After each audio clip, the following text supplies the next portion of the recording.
कि ठाकुर जी का प्रेम का एक हार है, इसको हमेशा ठाकुर जी को नहीं धराना है। मैं लोगों से निवेदन करता हूं, इस पद को अपने गायन में तो 24 घंटा गाओ, कोई दिक्कत नहीं, इस पद को अपने श्रवण में 24 घंटे सुनो। लेकिन जब मैं देखता हूं कई घरों में लोग अपने मंदिर में ठाकुर जी को ये पद सुनाते हैं, उसमें फिर विचारणीय है कि इसके कुछ समय प्रतिबंधित हैं। हमने गा तो दिया, लेकिन भीतर अभी लाला उठे ही हैं, और उठते ही उनको ये पद सुना दोगे तो बेचारे रोने लग जाएंगे, क्योंकि इसमें विरह भक्त को उतना नहीं हुआ जितना ठाकुर जी को होता है। श्री कुंभन दास जी, कल चर्चा हो रही थी, रात्रि में पद कुछ तैयार कर रहे थे तो एक कथा याद आई कि श्री कुंभन दास जी इतना सुंदर गाते थे, इतना बढ़िया गाते थे, राजा उनके पीछे पड़े रहते थे। अकबर पीछे पड़ा रहा, एक बार राजस्थान का एक राजा मान सिंह उनके पीछे पड़ गया, और नित्य ही कुंभन दास जी के पास पहुंच जावे। कभी कुंभन दास जी का स्वर सुनने में उसकी आसक्ति, कभी कुंभन दास जी से कुछ पद सुनाओ महाराज, ऐसा आसक्ति। और कुंभन दास जी यदि स्वच्छंद भाव से नहीं भी सुनाते थे तो कुंभन दास जी जब अपना रियाज कर रहे होते तो छुप करके सुनता था कि कहीं स्वर सुनने को मिले कुंभन दास जी का। कुंभन दास जी बहुत दीनहीन थे, सब जानते ही हैं कथा। तो एक दिन राजा मान सिंह ने मन में विचार किया कि कुंभन दास जी को मैं बहुत सारा द्रव्य दे दूं, लेकिन मैं अपने अधिकार से दूं या अपने भाव से दूं, कहीं कम ना पड़ जाए। कुंभन दास जी से ही आज्ञा ले लेता हूं कि आपको जो जरूरत हो मांग लो, मैं दे दूंगा। तो ठाकुर जी गोद में बैठे थे कुंभन दास जी के, में इतने में राजा मान सिंह आ गया, और जैसे ही कोई आता था ना तो कुंभन दास जी के संग क्रीड़ा कर रहे ठाकुर जी उठ के भाग जाते थे। बंधुओं, द्वापर युग में श्री महाप्रभु वल्लभाचार्य जी ने कलयुग में द्वापर प्रकट कर दिया था। कलयुग में द्वापर, आज से 500 वर्ष पहले ठाकुर जी सारी लीलाएं करते थे, लेकिन बस यही था कि प्रेम में उन्मुक्त जो है उसको दर्शन होता था। और मैं तो एक बात कहूं, आज भी करते हैं लाल जी, बस हमको देखते नहीं है, हमको दिखाई नहीं देते। क्यों? क्योंकि हमारे भाव उतने प्रगाढ़ नहीं है, हमारे भाव में इतनी प्रबलता नहीं है कि हम उनका दर्शन कर सकें। आज भी ठाकुर जी की लीला हो रही है, आज भी हम सब बैठ के कथा सुन रहे हैं तो ना जाने 20 बार तो निकल जाते होंगे हमारे आसपास से, लेकिन हमको उनका अनुभव नहीं होता। तो कुंभन दास जी की गोद में ठाकुर जी बैठे थे और कुछ चर्चा कर रहे थे, इतने में ही राजा मान सिंह आ गया। तो मान सिंह के आते ही ठाकुर जी वहां से अंतर्ध्यान हो गए, और कुंभन दास जी को इतना कष्ट हुआ कि ठाकुर जी चले गए। मान सिंह बैठा रहा सामने, लेकिन कुंभन दास जी बस मन में विचार करते रहे, कहाँ चले गए नाथ, कछु तो कह रहे जन कहाँ चले गए नाथ, इसी प्रकार का भाव रखने लगे। राजा मान सिंह सामने बैठा था, उसने कहा महाराज आप मेरे कहने से कभी कुछ सुनाते नहीं, कुछ गाते नहीं, ठीक है आपकी रुचि में, उस रुचि में बीच में कोई दखलंदाजी नहीं देना चाहता, लेकिन मैं आपसे प्रार्थना करना चाहता हूं। मैं आपका इतना बड़ा मुरीद हो चुका हूं कि आपको कुछ देना चाहता हूं, आप कुछ मांग लीजिए मुझसे, आप जो कहेंगे मैं सब कुछ आपको न्योछावर कर दूंगा। कुंभन दास जी के नेत्र सजल हो गए। राजा मान सिंह बोला आप रुदन क्यों कर रहे हो? बोले क्योंकि तेरे आवे से पहले मुझको एक बहुत सुंदर वस्तु प्राप्त भई, लेकिन तेरे आवे के बाद वो चली गई। या हमारे में तो सो यही मांगना चाहूं कि तू फिर से उठ के चलो जाए यहां से, क्यों तेरे जाती वो वस्तु फिर मिल जाएगी, देनो तो यही दे दे, तू चलो जाए यहां से। राजा मान सिंह उठ करके जैसे ही चले गए, जैसे ही मान सिंह गए ठाकुर जी फिर प्रकट हो गए। ठाकुर जी बोले कहा भयो कुंभना, कहा कर रहे हो? कुंभन दास जी बोले मेरी छोड़ो, तुम बताओ कहां चले गए? बोले तेरे मेरे भाव के बीच में, तेरी मेरी सखत्व के बीच में कोई और आवे तो मुंह को फिर सुख ना लगे, हमारे में चलो गए। कौन आयो?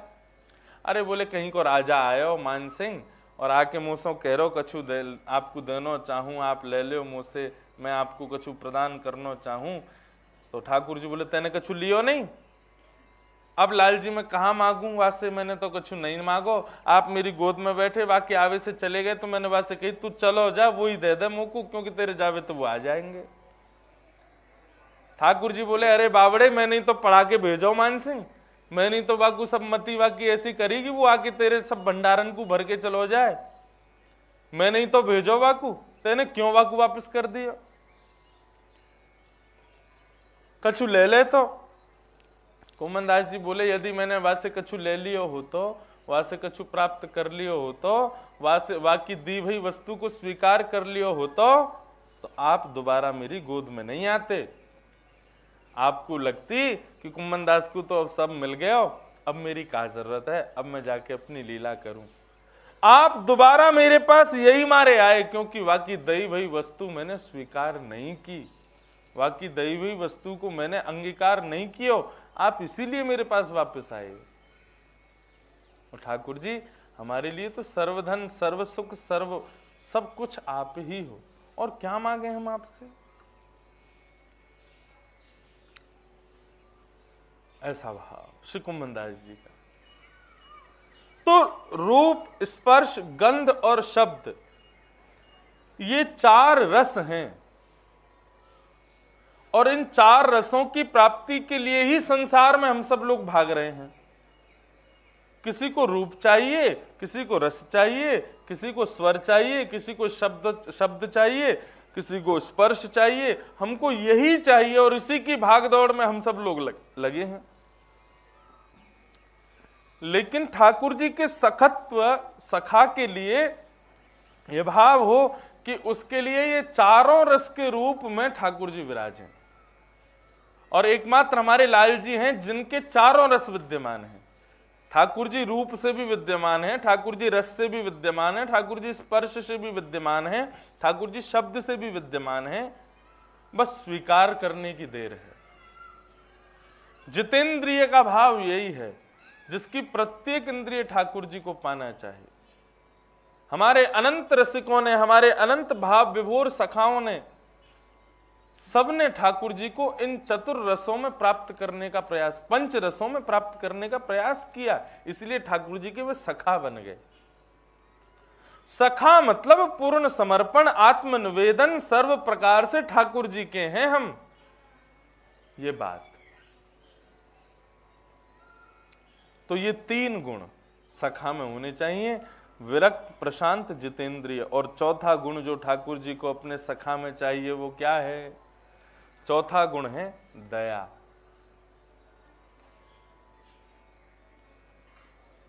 सबके श्रुहृदः सर्वदेही नाम कारुणिका, सब पर दया करे, सब पर करुणा करे, सबके प्रति प्रिय भाव रखे, ऐसा हृदय वाला ठाकुर जी कहते हैं वो मेरा सखा है। ऐसे हृदय से जो युक्त है ठाकुर जी उसको अपना सखत्व प्रदान करते हैं, जो सबके प्रति दया भाव रखे। और इसमें तो नामदेव जी से ऊंचा तो कोई और नाम याद आता ही नहीं।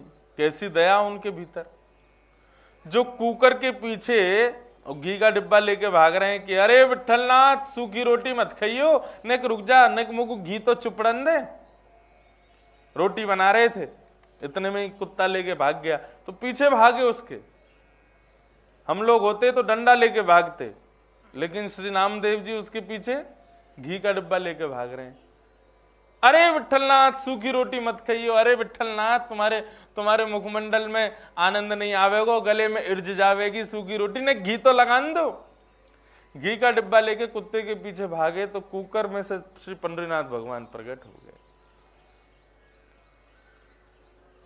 पंडरीनाथ भगवान बोले आपने हमको यहां भी पहचान लिया? तो बोले आप नहीं हो कुकर में, सर्व जगह हो आप। सब पर दया करे, और इस भाव से करे कि सब घट में ठाकुर जी हैं। हम लोग सुबह स्नान करने के बाद में अपने स्नानीय वस्त्रों को भी यदि ऐसे ही पैर से उठा के फेंक देते हैं, या जिससे अंग का प्रक्षालन किया, जिससे अंग को पहुंचा, उसको भी यथावता कहीं फेंक देते हैं ना, तो वहां पर भी दया लेश हो जाती है। उस पर भी दया का भाव रखो, सदा दया में रहो, सब पर दया करो। ऐसा दयावंत बन के रहो कि ठाकुर जी को तुम प्रिय हो। क्योंकि श्रीमद् भागवत में भगवान ने अपना नाम द्रौपदी को दिया केवल एक भाव की वजह से, क्योंकि द्रौपदी के भीतर दया है। ये भी भगवान की सखी है। ये दया का गुण जो मैंने निकाला, ये द्रौपदी के प्रसंग से ही निकाला कि ठाकुर जी को अपने सखा में दया का भाव चाहिए, इसलिए ये चतुर्थ भाव में दया लेकर के आए। आज स्वामी श्री हरदास जी महाराज का बहुत स्मरण हो रहा है। एक बार स्वामी श्री हरदास जी महाराज बिहारी जी की सेवा करके यमुना जी के पुलिन पर विराजे थे, यमुना जी के तट पर बैठे थे। तो एक परम भक्त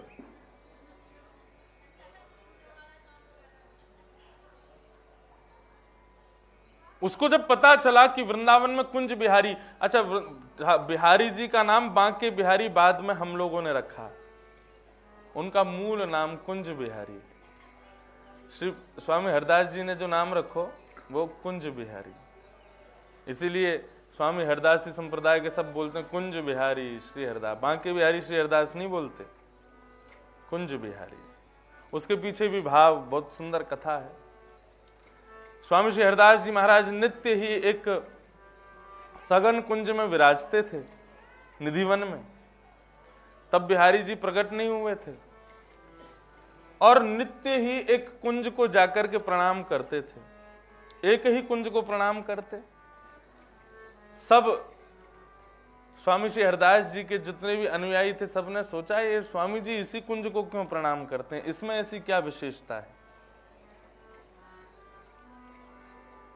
विट्ठल विपुल बिहारी जी स्वामी श्री हरदास जी के परम भक्त थे। एक दिन उन्होंने जिज्ञासा प्रकट की और स्वामी जी से कहा कि जय जय, आप इतने निधिवन बड़े राज में एक ही कुंज को क्यों प्रणाम करते हो, ऐसा क्या विशेषता है इस कुंज में। बोले आप जाके दर्शन करो। विट्ठल विपुल बिहारी जी ने जब जाकर के उस कुंज का दर्शन किया तो उस कुंज में क्या पाया कि अनंत सखियों के मध्य में स्वर्ण सिंहासन पर, स्वर्ण सिंहासन के मध्य में श्यामा श्याम दोनों विराजे हैं और स्वामी श्री हरदास जी महाराज वहां सखी भाव से श्री ललिता विशाखा के रूप में दो सखियों के मध्य में श्याम सुंदर विराज रहे हैं और स्वामी जी उनकी सेवा में निमत्त हैं। ये दर्शन करके विट्ठल विपुल बिहारी जी आनंद विभोर हो गए। स्वामी जी ने कहा था स्वयं जाकर के दर्शन करो और सुनो, जब दर्शन हो जाए ना तो प्रसाद लेके आना। विट्ठल विपुल बिहारी जी ने जब दर्शन किया, प्रणाम किया, दंडवत हो गए, वहीं बहुत देर तक पड़े रहे। उस रूप माधुरी का दर्शन करके बहुत देर तक चित्त में संसार का कोई भाव ही प्रकट नहीं हुआ। अपनी भुजा उठा करके उस सघन कुंज की और प्रसाद की जब कामना की तो विट्ठल विपुल बिहारी जी के उस भाव को देख करके श्यामा श्याम दोनों एक हो गए और विट्ठल विपुल बिहारी जी की गोद में आकर के बैठ गए। वही हैं श्री कुंज बिहारी, प्रकट हो गए, अपने हृदय से लिपटा करके लेकर के आए और आकर के जैसे ही स्वामी श्री हरदास जी को प्रदान किया, पूरे निधिवन राज में आनंद उत्सव होने लगा। स्वामी जी नृत्य करने लगे। आकाश में एक और सूर्य, दूसरी ओर चंद्रमा, दोनों एक साथ प्रकट हो गए। 33 कोटि देवता नृत्य कर रहे हैं कि आज बिहारी जी वृंदावन में प्रकट भये हैं। ऐसा सुंदर स्वरूप प्रकट भयो ठाकुर जी को। नित्य सेवा करते थे स्वामी जी।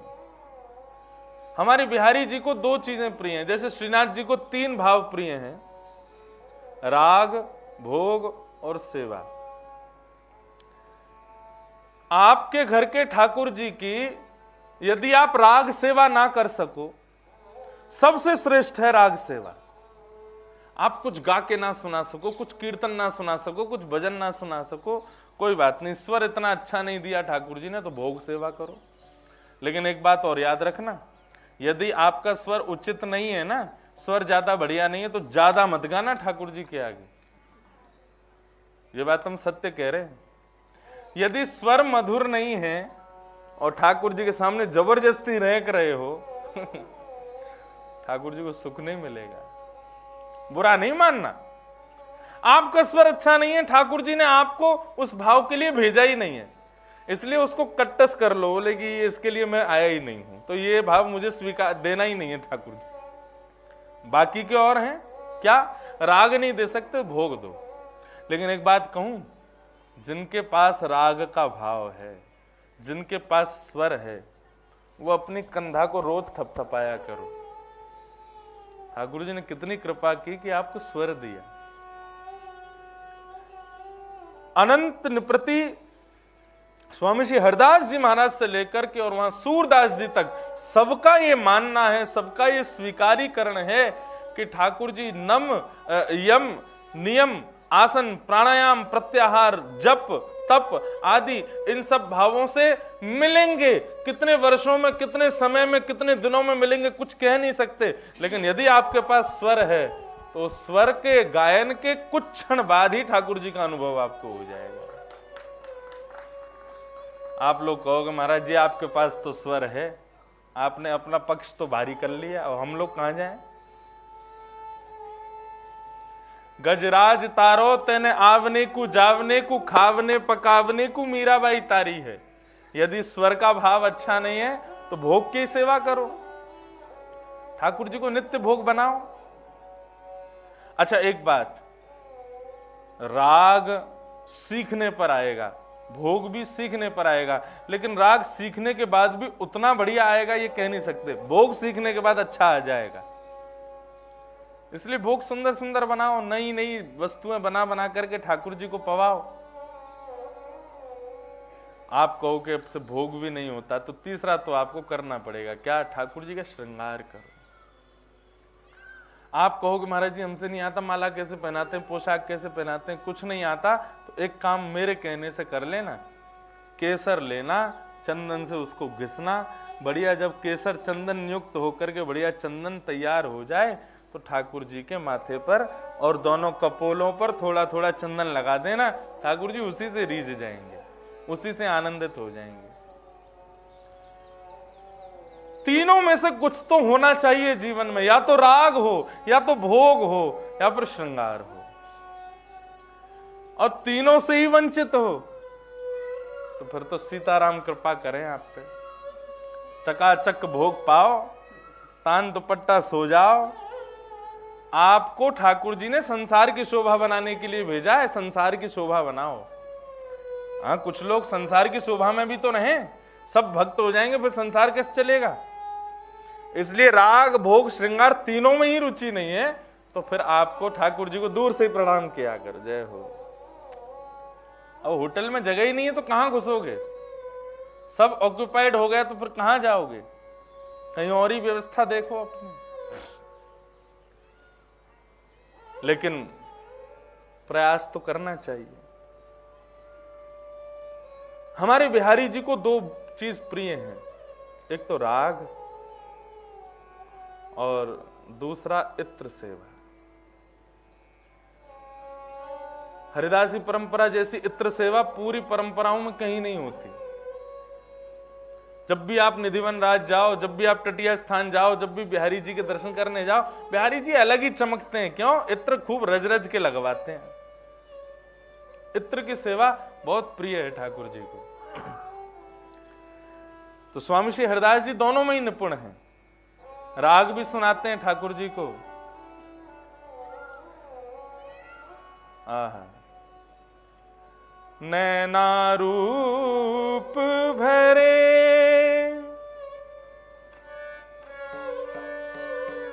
साधारण राग लो, मैं भूल जाऊंगा नहीं तो। नैना रूप भरे बिहारी तेरे, नैना रूप भरे कौशिक की ध्वनि। नैना रूप भरे बिहारी तेरे, नैना रूप भरे। सब लोग गाओ। नैना रूप भरे बिहारी तेरे, नैना रूप भरे नैना रूप भरे बिहारी बिहारी तेरे नैना रूप भरे, निरख निरख राधे प्यारी को, निरख निरख राधे प्यारी को, निरख निरख राधे प्यारी को, निरख निरख राधे प्यारी।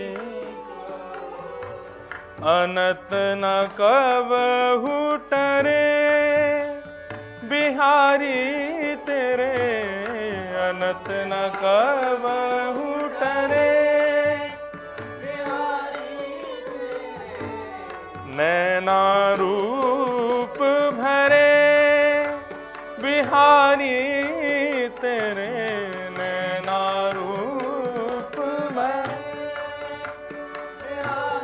आह, श्री ललित मोहिनी जी वर्णन कर रहे हैं, लाला तुम्हारे नेत्र कैसे हैं? नैना रूप भरे, नैना स्वरूप भरे, नैना रस भरे, नैना श्रृंगार भरे, नैना सब भरे। सब कछु लाल जी के नेत्रन में ही विद्यमान है।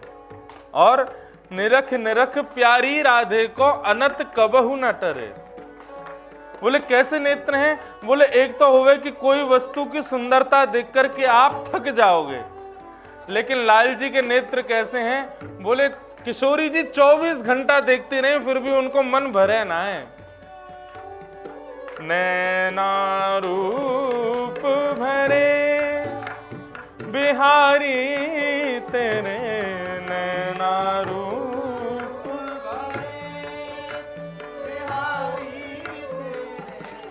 नैना रूप भरे बिहारी तेरे, नैना रूप। हाँ सुख को सार समूह किशोरी, सुख को सार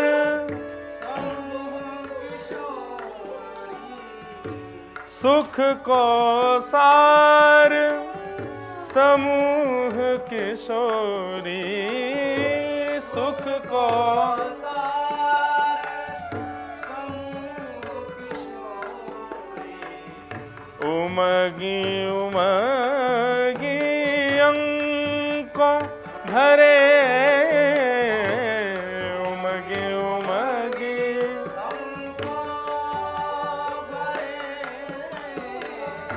उमगी उमगी अंकों भरे, उमगी उमगी। अब एक रहस्य की बात बताऊं।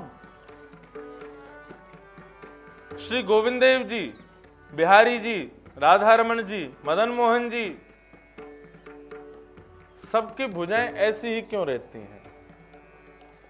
24 घंटा बंसी बजाते रहे और आज ते ना बजा रहे, 5000 साल ते बजा रहे, थके ना ये? इनके हाथ कभी हारे ना है? कभी यो ना इनको मन करे कि मैं नीचे हाथ करके सीधा। कभी गोविंद देव जी दर्शन करने जाओ, अब पता चली सामने जैसे कपाट खोले गोविंद देव जी ऐसे खड़े हैं, ऐसे कभी होगा क्यों ना है? बंधुओं, भाव को समझिए। ये जो ठाकुर जी के नित्य भुजा ऐसी रहे ना, ये ठाकुर जी की भुजा नहीं है, किशोरी जी की भुजा है। और ये भुजा ऐसे क्यों है? यदि आप भाव से देखो, उस पक्ष को मत देखो कि हाथ में बंशी लगी है, केवल उस भुजा के आकृति को देखो तो ऐसा लगेगा माने कि पीछे से किशोरी जी ने ऐसे ठाकुर जी को अपने अंक में भर रखो है। ये भाव पक्ष है ठाकुर जी को। ये जो लाल जी सदैव इस त्रिभंग लली मुद्रा में रहते हैं, ये त्रिभंग लली भाव क्या है? ये भुजा ठाकुर जी की नहीं है। ठाकुर जी तो यूं खड़े हैं, पीछे किशोरी जी को पकड़ रखो है। क्यों? पद्दी पे चढ़ी हुई है ना।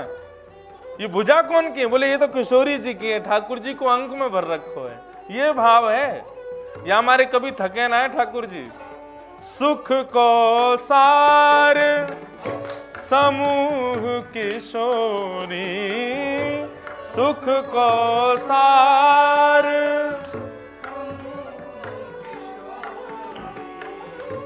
उमगी उमगी अंको भरे, उमगी उमगी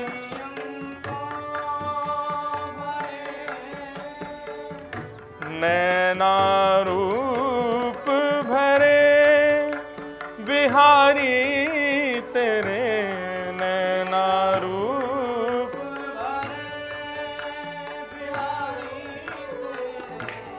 ललित मोहिनी कीन जुजीवन, ललित मोहिनी कीन जुजीवन उर सूरज अरे बिहारी तेरे, उर सूरज अरे बिहारी तेरे, नैना रूप भरे बिहारी तेरे, नैना रूप भरे बिहारी तेरे, नैना